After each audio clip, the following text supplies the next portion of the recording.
chê rẻ chẳng mong chẳng chê có chê rẻ vì quạt mình trăng miên rương chỉ muốn nhau mình quạt mình thở chi vào vành tay ba nó tạo trong chẳng thế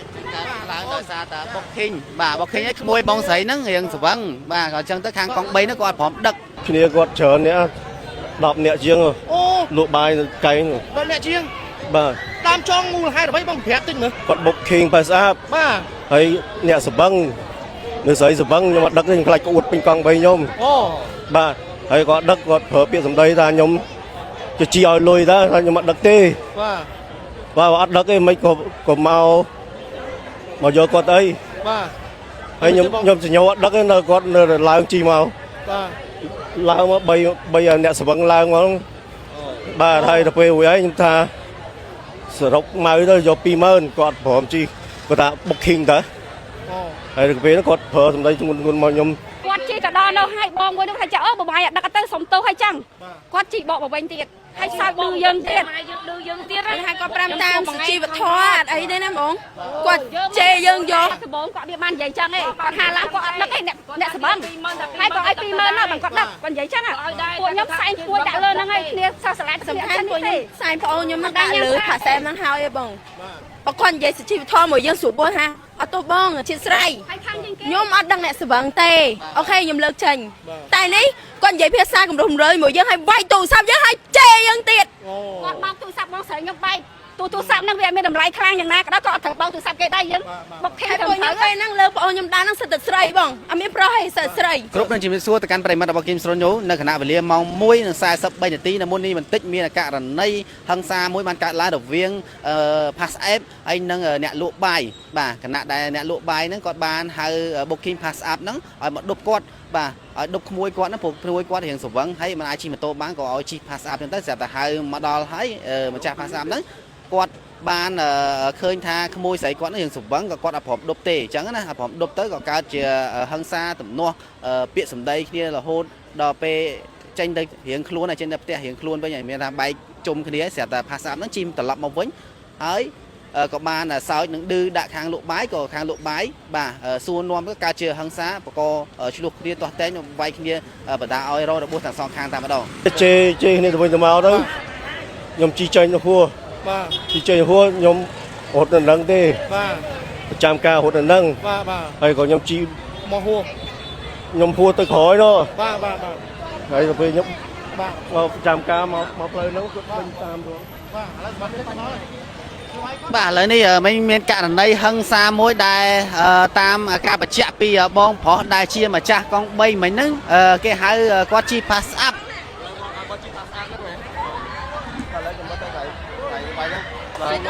គេហៅ Pass App គាត់ឲ្យឡើង Pass App បាទ Pass App ទៅមកទៅចៃ136នោះវាយឥឡូវទៅបោះទៅកន្លែងហ្នឹងខ្ញុំទៅសួររួមបងម្ចាស់កង់3នេះឥឡូវបានមកដល់ទីតាំងកន្លែងគាត់បញ្ជាក់ប្រាប់ថាមិញមានមនុស្សមកក្រំមិញហ្នឹងខាងលក់បាយនេះវាយលើគាត់មិញឥឡូវគាត់ធ្វើដំណើរទៅណាវិញយកទៅប៉ោះអត់អីទេបាទចាំខ្ញុំរៀបរាប់តាមហ្នឹងអញ្ចឹងហើយបងចាហ្នឹងហើយគាត់ទៅដាក់បាក់តាមដំបងចេះមកទឹកទៅបាក់ធំដំបងខ្ញុំបុកឃីងគាត់បាទស្រាប់តែពេលហើយគាត់ជិះមកដល់កន្លែងហ្នឹងហើយស្រាប់តែពេលខ្ញុំឡើងជិះគាត់ថាគាត់អត់ដប់គាត់អត់ដប់ហេតុគាត់គាត់អត់ដប់គាត់ដូចតែក្មួយខ្ញុំហ្នឹងគាត់មានជាតិស្វឹងតិចតួចបាទតែខ្ញុំអ្នកបុកឃីងគាត់បាទចុះគាត់មិនព្រមនិយាយពាក្យស្រួលទៅបាទហេតុអីគាត់មិនគវាចុះគវាឡើងមកប៉ះទូរស័ព្ទខ្ញុំអូឲ្យធ្លាក់ទូរស័ព្ទខ្ញុំបែកដល់ពេលហើយគាត់ជិះទៅហើយគាត់ជេរម្រាយទៀតសូម្បីតែមិនត្រឹមជេរម្រាយខ្ញុំទេណាគាត់ជេរម្រាយបុគ្គលិកខ្ញុំទៀតអូឥឡូវនេះតាណាបាត់នេះមិនចឹងនេះដល់ពេលគេខាងគេខ្ទុះកំហាំងគេទប់តែគាត់ជិះបកមកវិញគាត់ជិះទៅហើយគាត់បកមកវិញគាត់ឌឺយើងទៀតចាឥឡូវឲ្យយើងទប់កំហាំងមិនបានបាទអញ្ចឹងហ្នឹងហើយអញ្ចឹងទេចាហ្នឹងហើយត្រូវគាត់ជេរមិនខ្លះបងគាត់ជេរអាចចុយម្រាយអាចចុយម្រាយមីចុយម្រាយហើយទៀតជេររះចឹងហ្មងចឹងចាគាត់ជេររះអូឥឡូវទៅប៉ោះសិនបងសិនប៉ោះសិន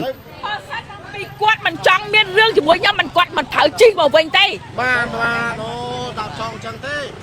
ឡើងដោយសារតែ Booking បាទ Booking ấyក្មួយបងស្រីហ្នឹងរៀងស្រវឹងបាទក៏អញ្ចឹងទៅខាងកង់3ហ្នឹងគាត់ព្រមដឹក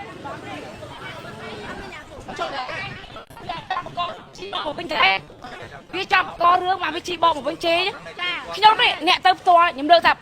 10000 20000ក៏ខ្ញុំឲ្យវាមិនដឹកឯអ្នកស្វឹងឥឡូវមួយនេះបុកផេសអាប់យើងបុកឃីងទៅអាផេសអាប់ទៅប៉ោចាមួយទៅមកប៉ោវានៅប៉ោចាហ្នឹងយកទៅក្មួយបងស្រីមិញពីណាគេដែរ ខ្ញុំយកទៅផ្ទះហើយ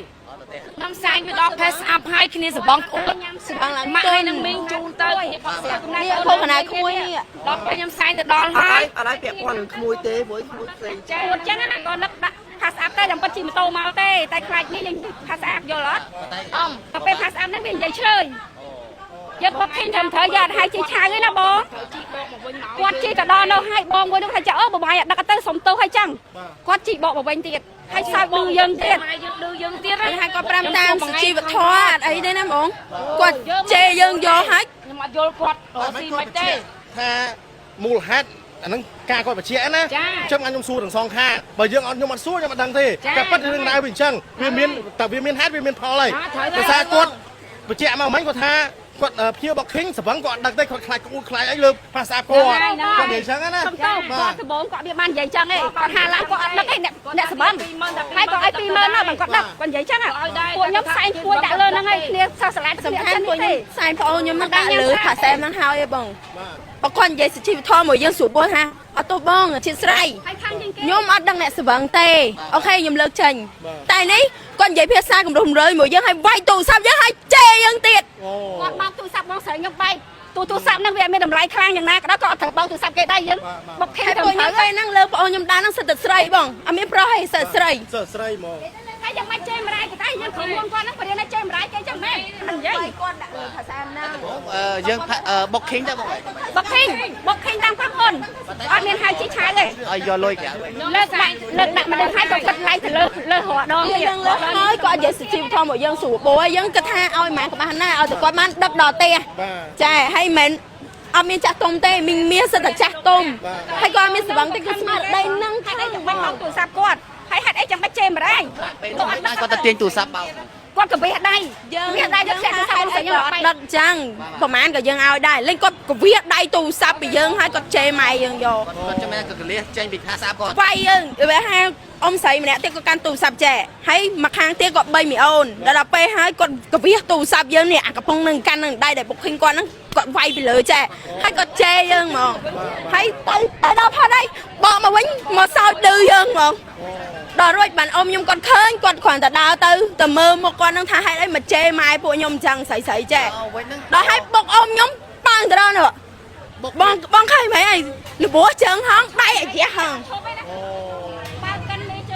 គាត់ជីភាសាមកវិញហ្នឹងឲ្យឈុំនិយាយគ្នាក៏គាត់អត់ឈុំនិយាយគ្នាដែរគាត់សុខចិត្តបើកទៅហួសឲ្យបុកហើយបានបងនៅខាងមុខនោះគាត់ជួយឯងកុំឲ្យជីបើកបុកសម្រុកទៅមុខបាត់អីទៅមិនភិគីខាងផាសអាប់ចោលប្រកាន់មកខាងយើងថាគ្នាយើង10អ្នកជាងវាយគាត់អូយ10អ្នកជាងណាអូចេញនិយាយបងអត់ទេនេះភិគីខាងគាត់បញ្ជាក់មកណាថាខ្ញុំសភាគាត់មុននឹងដែរតែយើងអត់មានដល់ថ្នាក់ហ្នឹងដែរ10អ្នកជាងឯណាណាអត់ដល់ថ្នាក់ហ្នឹងឯងបងគាត់បុកគាត់ដេញទៅគាត់អូសដីបងអូសឡើងដល់នោះអីអស់នោះហើយសួរថាណាគេមិនចាប់គាត់អីនៅមួយកន្លែងបើគាត់លេងបុកបងទៅដល់ហ្នឹងអូសដល់ដីប៉ុណ្ណឹងហើយហ្នឹងបងបើសិនជាអាហ្នឹងអត់ប៉ះចំអាយុជីវិតបើសិនប៉ាខ្ញុំ3ក្បាលទៅប៉ះបើអាយុជីវិតយើងចាប់គាត់បានអត់បើគាត់ជិះរត់ទៅបាត់អីឥឡូវយើងដោះស្រាយយ៉ាងមិនដែរចឹងឥឡូវពួកគាត់ទៅប៉ោះឲ្យបងទៅដោះស្រាយនៅប៉ោះឲ្យបងជំនុំពតទៅក្រុមហ៊ុនផាសអាប់ចឹងអ្នកដែលពេលដែលយើងជិះម៉ូតូមកហើយយើងញ៉ាំគ្រឿងសបឹងទីជួយជប់ជុំបងប្អូនចឹងពេលយើងត្រូវការជិះឲ្យសុខភាពមួយផាសអាប់អត់ដប់មែនសួរចេះក្រុមហ៊ុនហ្នឹងក្រុមហ៊ុនមិនដប់តែអ្នកដែលអត់សបឹងមែនតែចឹងអ្នកសបឹងទីទួចដែលគេជិះម៉ូតូអត់កើតហ្នឹងដប់អត់កើតមែនឥឡូវខ្ញុំសុំជំនុំពចឹងហេតុបើមិនដឹកគេទេហើយទៅហេតុអីក៏ចាំបាច់ចេញម្ដាយគេទៅអីហើយបោកប្រាស់របស់របរគេទៅអីបើយើងមិនដឹកគេយើងប្រាប់គេសួរថាខ្ញុំមិនដឹកទេយកចេញទៅហើយចាប់រឿងអីមិនត្រូវអត់បងនេះតាមការបញ្ជាក់ពីបងប្អូនរបស់ភាគីម្ខាងទៀតដែលខាងលក់បាយហ្នឹងគាត់បញ្ជាក់ប្រាប់ថាមិញហ្នឹងគាត់ដោយសារក្មួយគាត់ហ្នឹងម្នាក់ក្មួយស្រីម្នាក់គាត់អត់សូវចេះផឹកទេគាត់បានផឹកហើយគាត់សង្វឹងលក្ខណៈចង់ក្អួតទប់ខ្លួនអត់បានមិនអាចជិះម៉ូតូបានអញ្ចឹងទៅក៏គាត់បុកឃីងផាសអាប់ហ្នឹងឲ្យក្មួយស្រីរបស់គាត់ដែលសង្វឹងហ្នឹងឡើងផាសអាប់ហ្នឹងជិះដប់ត្រឡប់ទៅផ្ទះ ប៉ុន្តែ pass up ហ្នឹងឲ្យគ្រាន់តែដឹងថាក្មួយស្រីគាត់ហ្នឹងរៀងសង្វឹងអញ្ចឹងគាត់អត់ដប់ឲ្យគាត់ទៀតថ្លៃ 20000 ហើយក៏មានការបកកែកពាក្យសម្ដីគ្នាខ្លះៗអញ្ចឹងទៅក៏ខាង pass up ហ្នឹងក៏បានកវិសត្រូវដៃខាងបងស្រីខាងនេះបាទធ្លាក់ទូរស័ព្ទទៅពីក្រោយមកក៏គាត់ចេញរៀងខ្លួនហើយតែ pass up ហ្នឹងទៅផ្ទះវិញហើយទៅកន្លែងវិញរៀងខ្លួនហើយហើយស្រាប់តែមកសន្ទុះក្រោយមកក៏ជិះមកវិញថាសោចឌឺដាក់គាត់ក៏បានខឹងអញ្ចឹងទៅបានសួរនាំមិនបានអាមុនហ្នឹងបានជេរម៉ាក់មរាយអីជេរអីខាងគាត់អញ្ចឹងទៅក៏បានតែពាក្យសម្ដីគ្នាទៅខាង pass up ហ្នឹងក៏បានជិះបបុកអីណាជិះបបុកទៅប៉ះខាងលោកបាយនេះហើយបកជាហឹង្សាហើយក៏បានបន្តជិះទៅមុខទៀតបងប្អូនអ្នកគ្នាហើយស្រាប់តែខាងលោកបាយនេះបាទគាត់មានបងប្អូនប្រហែលអ្នកហ្នឹងក៏ដេញតាមហើយក៏មានអ្នកជួយខាត់អីចឹងទៅបន្ទុះស្រ័យគ្នាក៏វាយគ្នាក៏ជាហឹង្សាបដាឲ្យខាងកង់3មិញគឺរបួសខាងក្បាលផងដែរហើយខាងនេះក៏របួសផងដែរឥឡូវនេះសមត្ថកិច្ចបានមកដល់ទីតាំងរកែហើយកំពុងខាត់នាំទៅប៉ុស្តិ៍ទាំងសងខាងដើម្បីធ្វើការដោះស្រាយគ្នាផងដែរអរគុណបងប្អូនអ្នកគ្នាសម្រាប់ការតាមដានមានចំណុចលឺលួខ្វះខាតត្រឹមប្រការណាមួយមិនសមនោះក៏សូមខន្តីអភ័យទោសផងដែរសូមអរគុណ